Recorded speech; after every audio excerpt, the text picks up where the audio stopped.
Alright everyone, I am finally back with the much requested part 2 of how to install a transducer in a Boston whaler.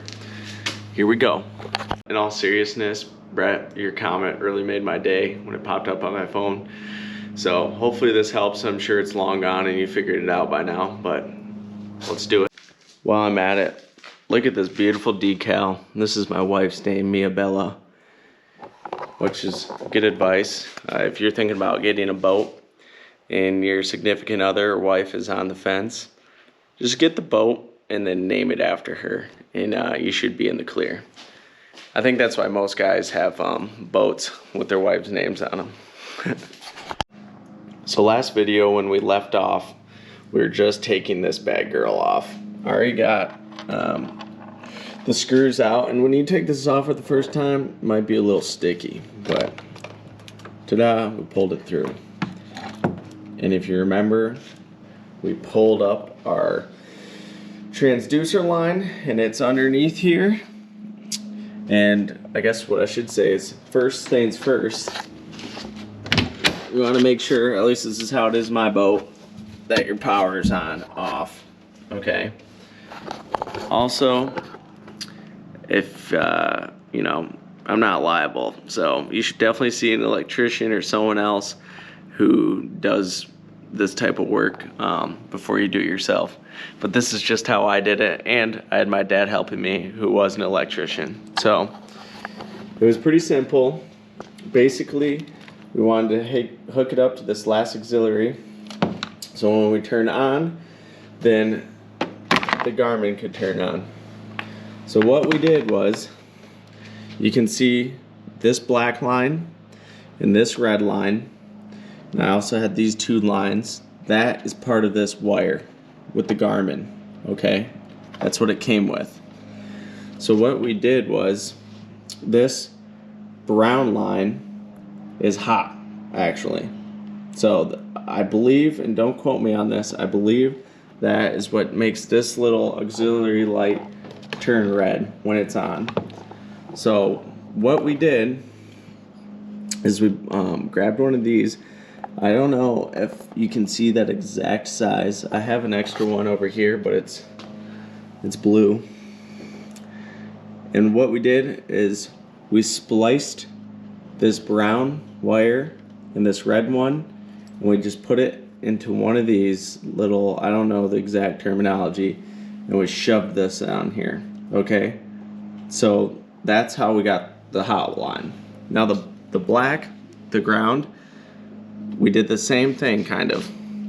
So we put the ground in one of these, and we actually noticed that, okay, this black here to here to here to here, if you follow this corrugated plastic down, it actually goes into the black on the battery.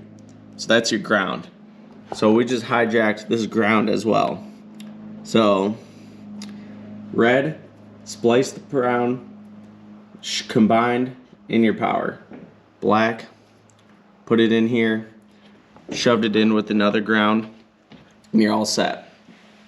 Okay, so I'm gonna put it on here, and I'm gonna show you what this looks like. So we're gonna switch the power on. Boop. Okay, so now look. On. So I think that, and I could be wrong, but I'm pretty sure that brown is what turns this light on.